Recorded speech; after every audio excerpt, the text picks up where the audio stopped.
So hello friends, most welcome to Indian Biology Educator channel. So today we are discussing about very important topic.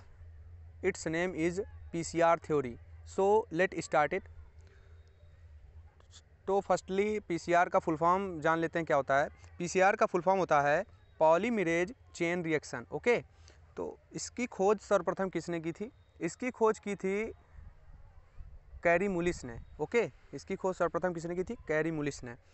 अब इसका प्रयोग क्या होता है जानते हैं आप लोग? इसका प्रयोग होता है बेसिकली डीएनए फिंगरप्रिंटिंग में। ओके, मतलब कि डीएनए फिंगरप्रिंटिंग में इसका प्रयोग होता है। जैसे कि अगर आप एक डीएनए से एक से अधिक डीएनए को प्राप्त करना चाहते हो, जैसे कोई स्पीसीज़ है, उसके डीएनए एक डीएनए है जो स्पीसीज़ है, उससे एक डीएनए से बहुत सारे डीएनए को प्राप्त करना हो तो इस विधि का प्रयोग करते हैं। यानी बेसिकली ये होता है एक प्रकार की मशीन होती है पीसीआर। ओके, इसका प्रयोग जैव प्रौद्योगिकी के सिद्धांत के अंतर्गत डीएनए से डीएनए का निर्माण करना होता है।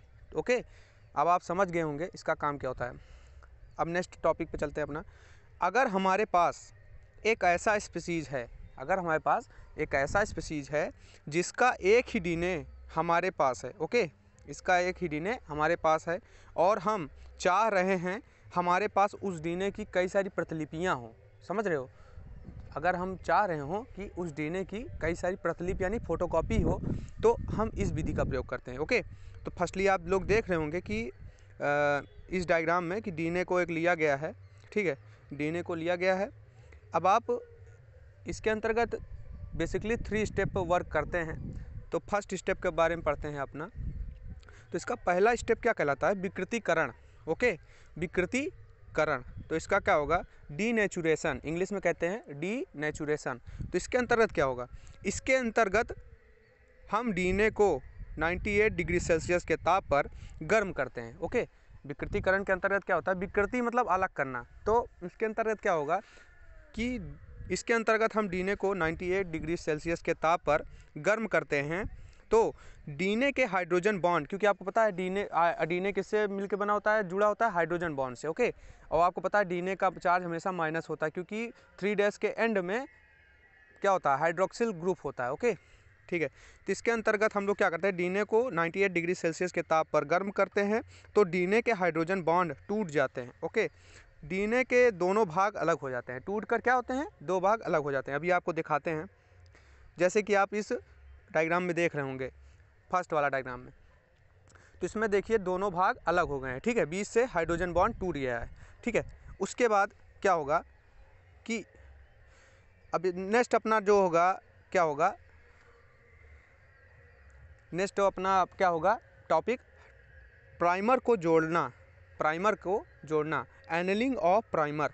अब बेसिकली अब समझ लिए कि अपना तापानुशीलता के अंतर्गत आता है। किसके अंतर्गत?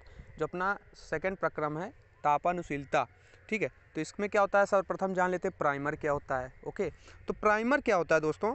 प्राइमर हमारे पास 20 से 25 न्यूक्लियोटाइडों का समूह होता है एडिशनल में। ओके, 20 से 25 न्यूक्लियोटाइडों का समूह को प्राइमर कहते हैं। ओके, अब आप जान गए होंगे प्राइमर क्या होता है, ठीक है। तो आप देख रहे होंगे ये प्राइमर है ऊपर जिसमें लिखा है प्राइमर, ठीक है। तो हम लोग क्या करते हैं इसके अंतर्गत, तापानुशीलता के अंतर्गत, इस जो डीएनए के खंड जो हुए थे अलग अलग, ये क्या होता है कि हम लोग प्राइमर का प्रयोग इसलिए करते हैं ताकि डीएनए के अलग हुए हाइड्रोजन बॉन्ड आपस में जुड़ ना पाएँ, क्योंकि हम ताप को घटाकर 54 से 60 डिग्री सेल्सियस के करीब कर देते हैं। कितना कर देते हैं? 54 डिग्री सेल्सियस बेसिकली कर देते हैं। तो तापमान में थोड़ा गिरावट होगी तो क्या होगा? ठंडा होगा। ठंडा होने पे क्या होता है? हाइड्रोजन बॉन्ड जो थे टूटे हुए थे वो आपस में जुड़ने लगेंगे। तो हमको जोड़ना तो नहीं है, हमको 2 डीएनए बनाना है। तो अभी क्या करते हैं हम लोग? इसका प्रयोग करते हैं, प्राइमर को जोड़ देते हैं ताकि डीएनए आपस में जुड़े ना, ठीक है। अब आप देख रहे होंगे इस विधि में प्राइमर को जोड़ा गया है, ठीक है, सेकेंड वाले में। ओके, नेक्स्ट अपना क्या होगा इसमें पॉइंट? दीर्घीकरण या प्रसार, एक्सटेंशन ऑफ प्राइमर। ओके, दीर्घीकरण या प्रसार। अब इसके अंतर्गत क्या करते हैं दोस्तों?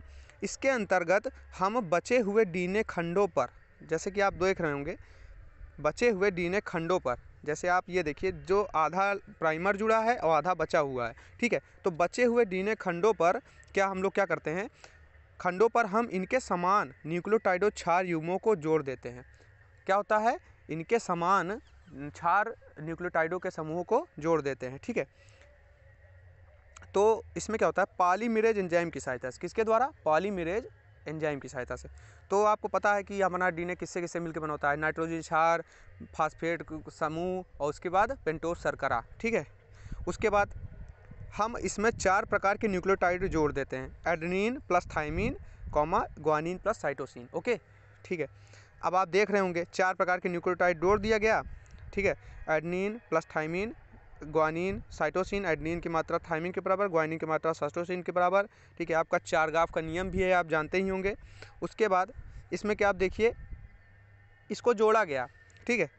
इसको भी 72 डिग्री सेल्सियस ताप पर कराया जाता है। इसको भी कितने डिग्री सेल्सियस ताप पर कराया जाता है, 72 डिग्री सेल्सियस, ओके। डीएनए के न्यूक्लियोटाइडों को जोड़ने के लिए हमें पॉलीमरेज का प्रयोग करते हैं। हम लोग क्या करते हैं, पॉलीमरेज का प्रयोग करते हैं, ठीक है।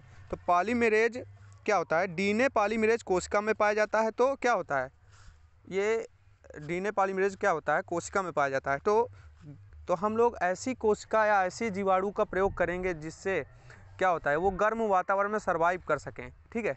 जिसके पॉलीमरेज एंजाइम गर्म वातावरण में सर्वाइव कर सके, ऐसे बैक्टीरिया से पॉलीमरेज एंजाइम को हम लोग निकाल लेंगे। तो कहाँ से निकालते हैं दोस्तों, देखिए, तो गर्म झरने, जहाँ पे क्या होता है, गर्म झरने, जैसे जहाँ पे बॉइलिंग टेम्परेचर अधिक होता है वाटर में, और वहाँ पे कुछ ऐसे बैक्टीरिया पाए जाते हैं जो उस गर्म वातावरण को सर्वाइव कर सकते हैं, ठीक है। तो हम लोग क्या करते हैं, गर्म झरनों में कुछ बैक्टीरिया पाए जाते हैं जो थर्मस इक्वेटस, इसका नाम क्या होता है दोस्तों, थर्मस इक्वेटस, ठीक है। थर्मो एसिटोफिल्स का उदाहरण है। क्या होता है, थर्मो एसिटोफिल्स का उदाहरण है, ठीक है। इन बैक्टीरिया से डीएनए पॉलीमरेज प्राप्त किया जाता है। इन बैक्टीरिया से ही क्या प्राप्त किया जाता है दोस्तों, डीएनए पॉलीमरेज एंजाइम, ठीक है, जो 98 डिग्री सेल्सियस के ताप को सहन कर सकता है, ओके, ठीक है दोस्तों।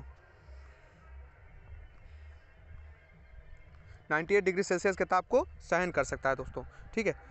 तो इस प्रकार हम लोग क्या करते हैं, अब आप देख रहे होंगे 2 डीएनए का निर्माण हो गया, एक डीएनए से 2 डीएनए का निर्माण हो गया। तो हम लोग इसी विधि का प्रयोग करते हैं, ठीक है। पहले तो मशीन उतना ग्रोथ, मशीन उस तरह मैन्युफैक्चर नहीं हुई थी, लेकिन अब जो मशीनें आ रही हैं उसमें तकनीकी ज़्यादा है, ठीक है दोस्तों। तो अब उसमें आप अपने हिसाब से तापमान को घटा सकते हैं, बढ़ा सकते हैं, ठीक है। तो पीसीआर थ्योरी में टोटल यही है दोस्तों। उम्मीद करता हूँ आप लोग को ये टॉपिक बहुत अच्छे से समझ में आ गया होगा। तो आज के लिए धन्यवाद दोस्तों, जय हिंद, थैंक यू।